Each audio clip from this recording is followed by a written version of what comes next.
Coming to you live from Darshan Studios, it's Zinc Comics Exposition. Good evening. I'm Brian Payne. We're joined in the studio tonight by the vibrant velvet voice of my lovely wife, Skywalker. Hey, let's put on a show.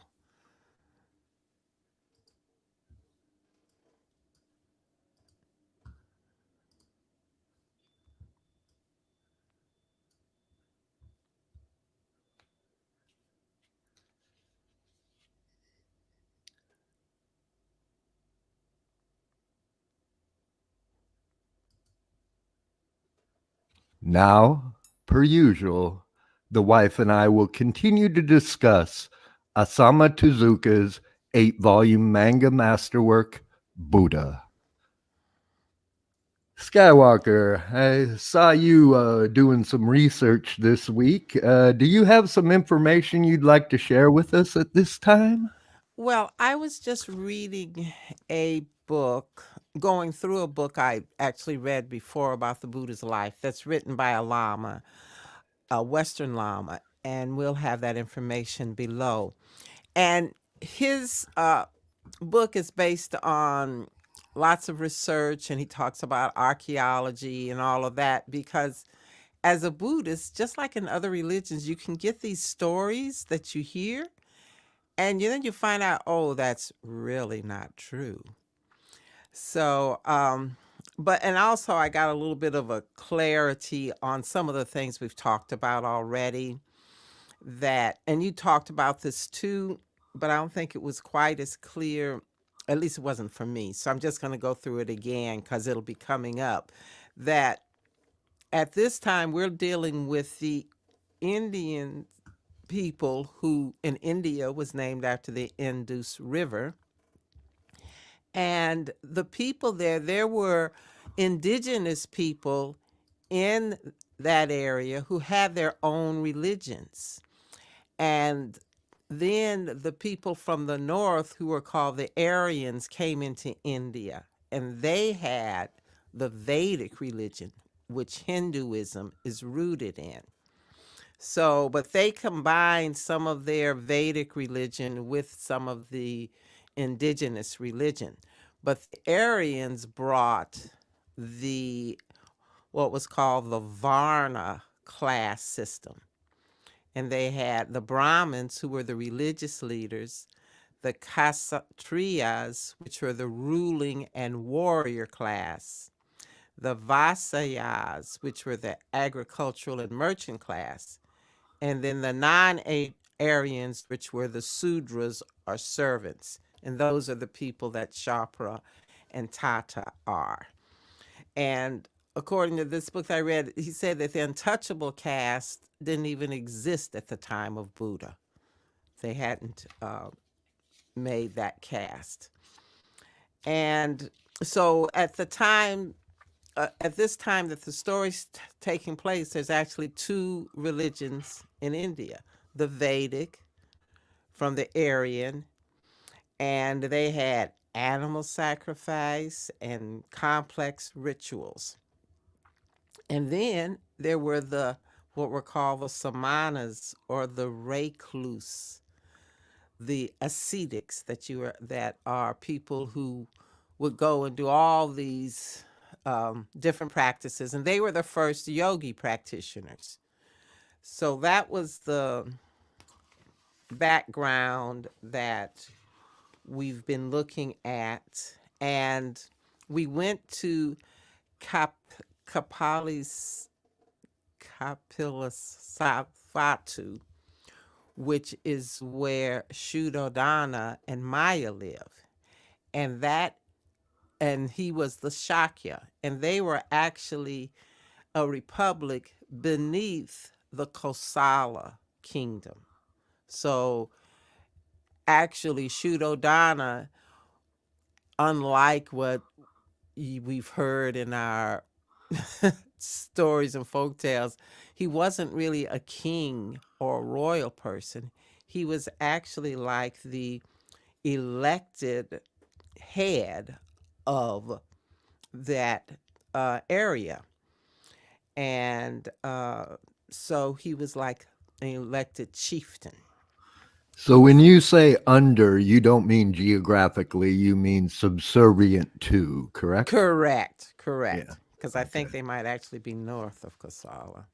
Okay. And yeah, it was, and it's hard for me. Kapili Vastu is where the Shakyas lived.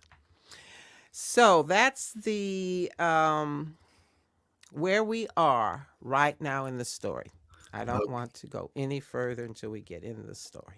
Okay, well, thanks for sharing that because I knew there was some questions I had raised, and you also mentioned ascetics and some practices. Could you clarify that? Because ascetics are kind of uh, self-denying. They're kind of the extreme of religious observance. Is that a good way to put it?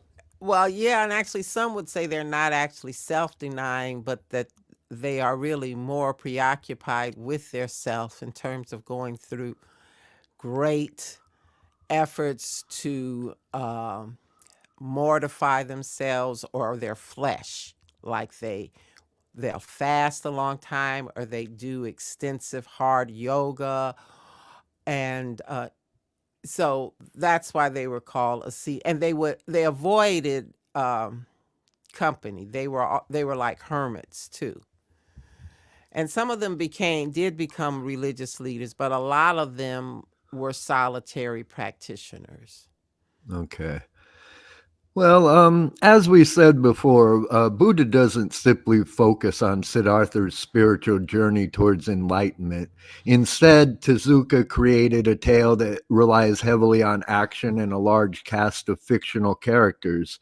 Tezuka is quoted as saying, "If I removed all the fictional elements from Buddha, there would be so little left that it could not be called a story."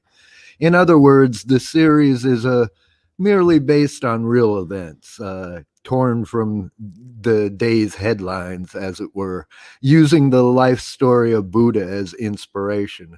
However, this opened Tezuka up to criticism from those who expected simply a biography. Um, Regardless, Tezuka's Buddha began with the monk Naradatta searching for the one who would become an enlightened Buddha. This search led to his story becoming entangled with that of both Tata, a child thief who is able to possess the bodies of animals, and Shapra, a young slave boy who, after saving the life of a well known Kosalan general, is adopted as his son. The tale continually explores the rigid and unforgiving caste system in India as well. Anyway, this week on April 8th, in Chapter 7, The Birth, on page 264, the Buddha was finally born. King Sudahana stays behind, and Maya goes to her birthplace to give birth. I don't know if that's a custom, but do you know that, Sky? It seems like it was a custom, and each country's different, but it's not unusual for women to go back to their mothers to give birth, Okay. even, so. But on the way, she doesn't make it to there. She starts having contractions almost immediately and gives birth to the Buddha. Can you read that passage I flagged now, Skywalker? Oh, yes. Before dawn on April 8th, a miracle filled heaven and earth and enveloped all living beings with bliss. Some heard beautiful melodies descending from the heavens. Others were suddenly bathed in a pleasant aroma. In each and all hearts a voice announced, "Hark, and behold, he is born." So, three guards noticed a beam of moon or starlight, I think, shining down on what appears to be a tree, but I think it's actually shining down upon the tent behind the tree where Maya is giving birth. Is Yeah, that what you got too? right. That's where Maya's giving birth. Right. And remember about all the animals too. All the Animals have animals. gathered around the tent as well. Yeah. Mm, Again, this reminds this lapsed Catholic of the Nativity, but maybe right. that's just me. No, this is where there's a little bit of creativity going on. Yeah, three cats seeing a star, only the animals bearing witness to the birth seems rather familiar, definitely. Um, Regardless, since Maya gives birth en route, her entourage turns back and returns to Kapilavattsu. Yet Maya does not survive either childbirth or the journey and dies. The chapter ends with Maya, the Buddha's mother's cremation. Have a cigar. It's a Buddha. So, is that pretty much how you read the chapter? The oh yeah, that's what the chapter has. The in fact, he went pretty well with the birth, except that according to the research, Maya actually lived for 7 days after the birth, and there's no way a cremation would have happened as quickly as it did in the book. Okay. but so she does die, and I won't tell you any more until the next chapters. Well, don't But get ahead of me I here. will. But We're what can reading I? this together. I really what it's sad that the author got criticized because what I'm finding I like about this book as a Buddhist is the stories are helping to make things clearer and more memorable for me.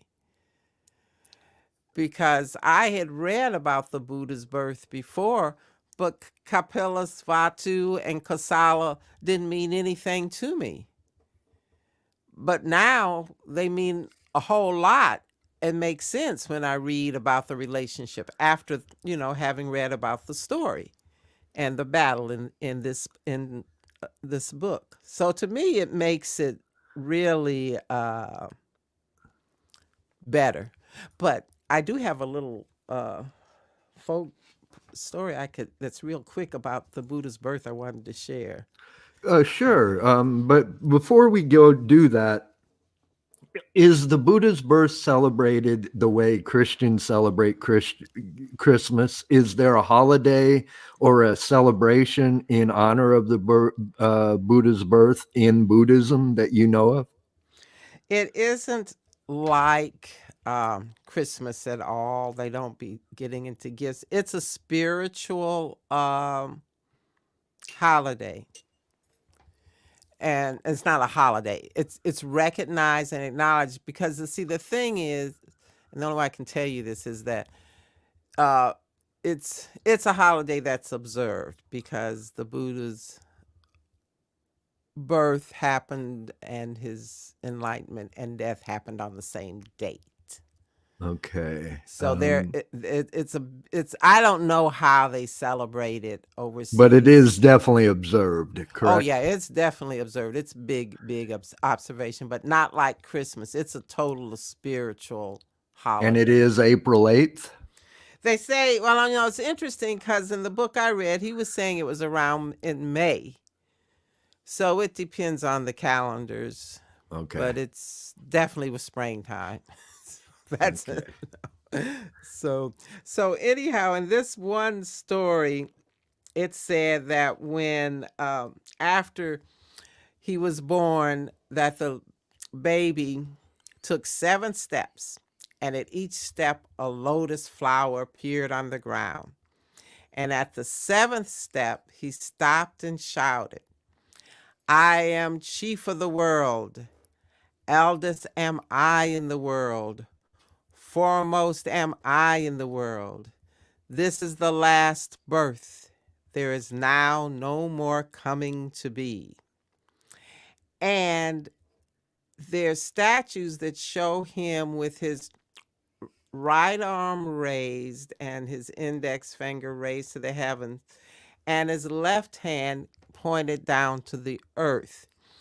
And this is interesting to me because in this tarot cards that I'm looking at, they have that same position in a couple of the different tarot cards of the people in the cards. So it's really interesting that that is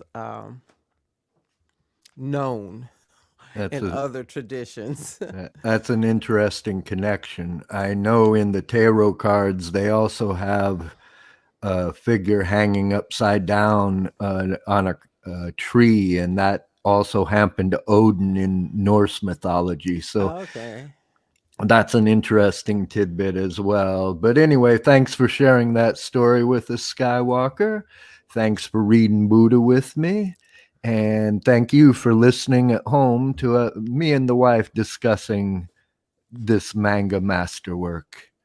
Tune in next week, same Buddha time, same Buddha channel. But until then, think Zinc, think a Zinca, think a Zinca, think a Zinca, think a Zinca.